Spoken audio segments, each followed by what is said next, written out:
Hello friends, आप सब कैसे हैं। मेरा नाम है प्रफुल्ल कुमार।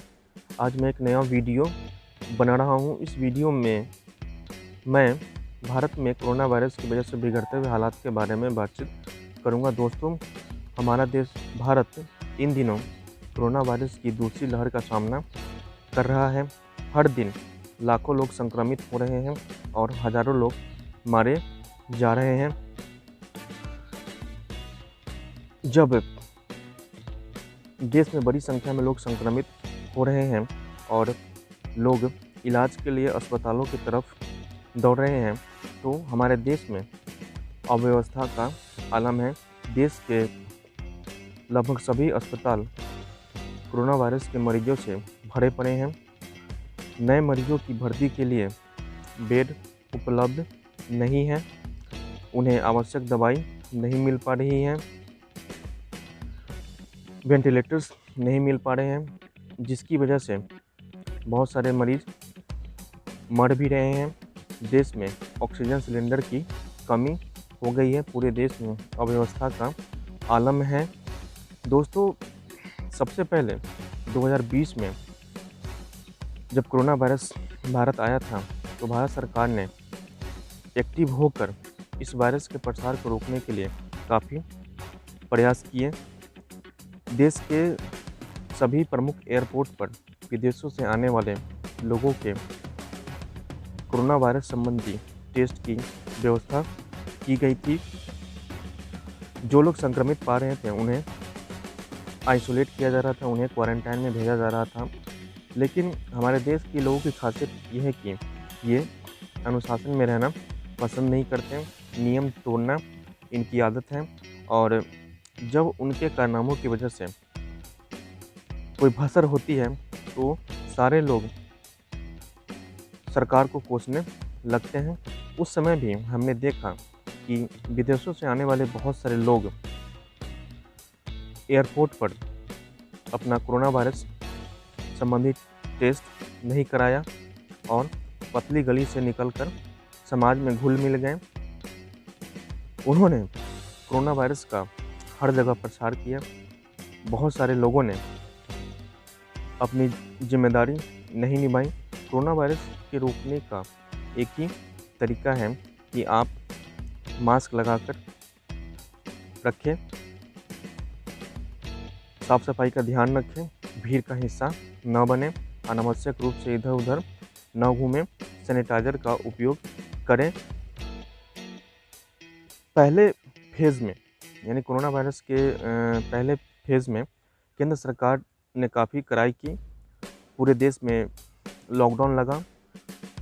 जो लोग बाहर इधर उधर घूम रहे थे उनके पिछवाड़े पर पुलिस ने लाठियां बरसाई। बहुत सारे लोगों के ऊपर चालान भी हुआ।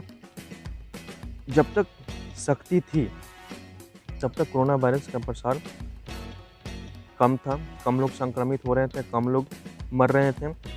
लेकिन जब पूरे देश में लॉकडाउन लगा तो बहुत सारे लोग बेरोजगार हुए। उन्हें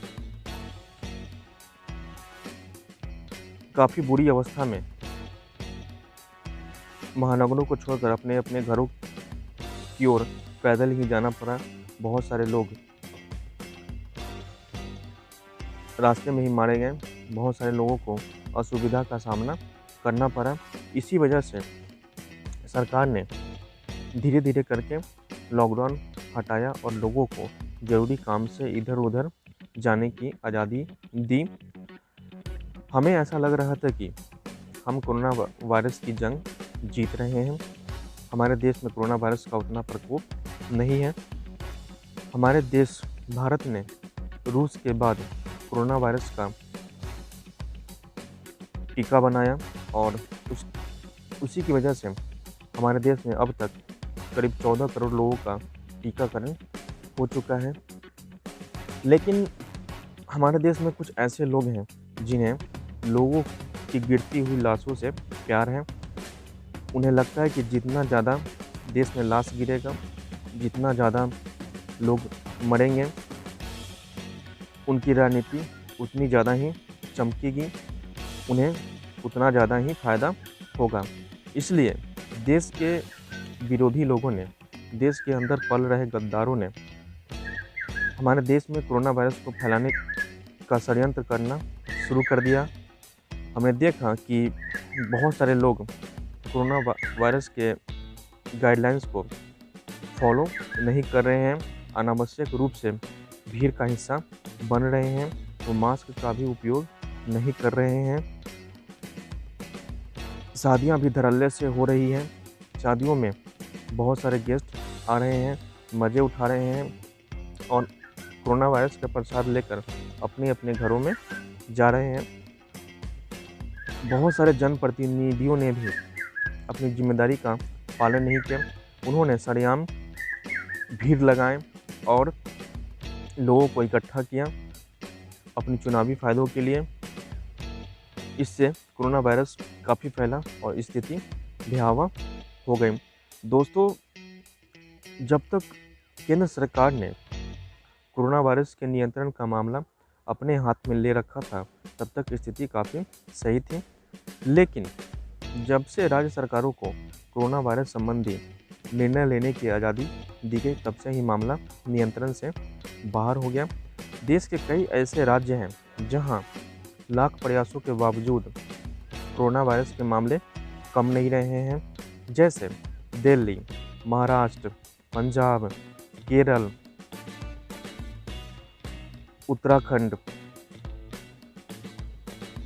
इत्यादि।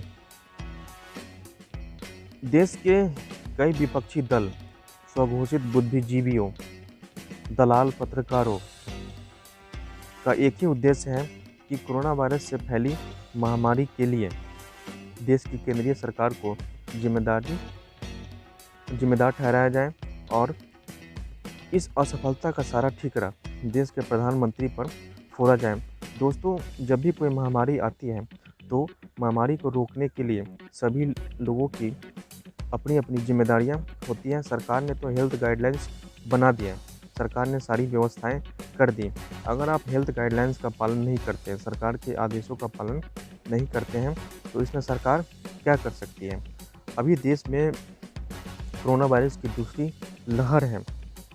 हर राज्य अपने अपने हिसाब से लॉकडाउन लगा रहा है।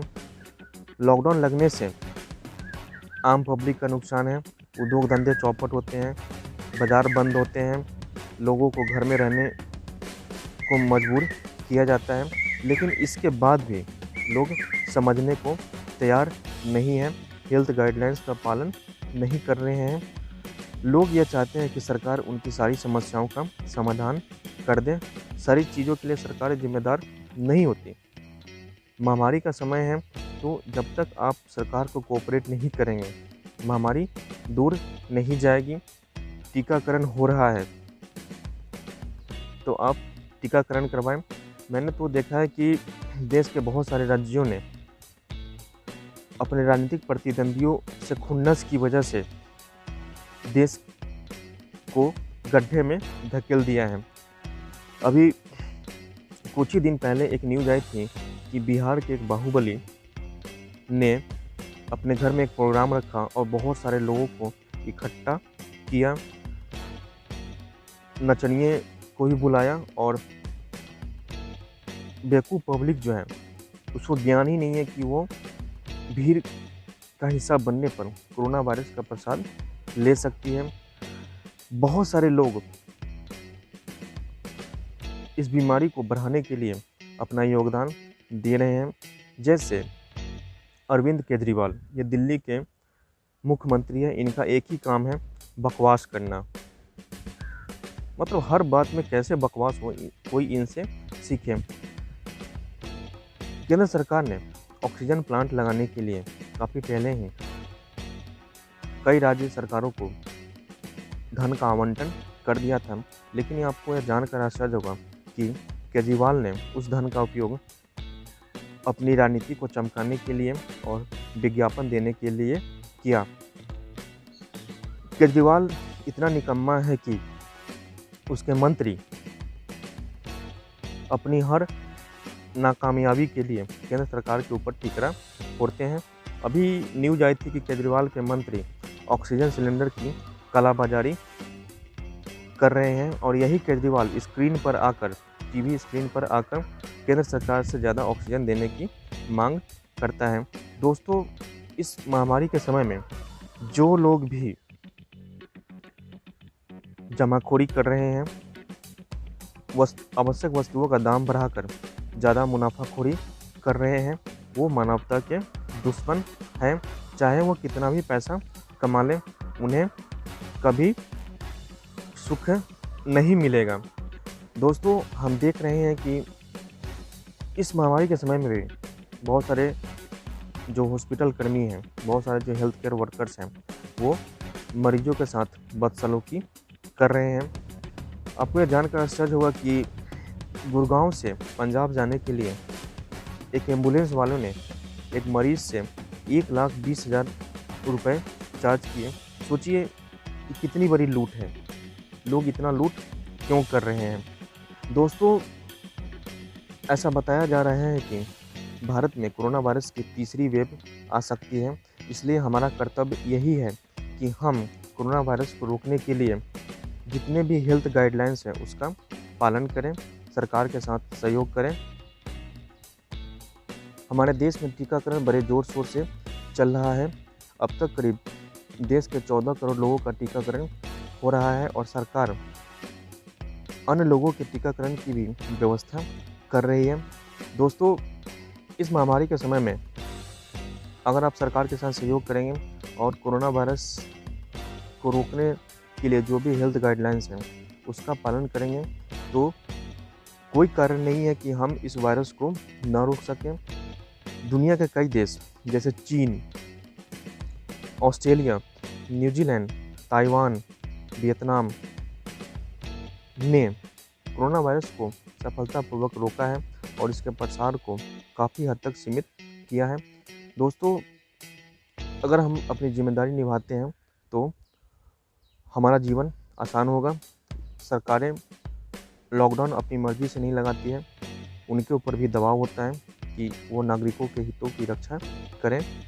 लॉकडाउन हटेगा तो आप काम पर लौटेंगे, आपकी कमाई होगी, आपका जीवन सुचारू रूप से चलेगा, बिजनेस वाले अपना बिजनेस कर पाएंगे और देश की अर्थव्यवस्था पटरी पर लौटेगी। अगर लोग बेवकूफ़ों की तरह भीड़ का हिस्सा बन के इस समस्या को बढ़ाएंगे तो उन्हें ही परेशानी होगी। सरकारों के पास पैसा है, उन्हें कोई दिक्कत नहीं होगा, दिक्कत आपको होगी।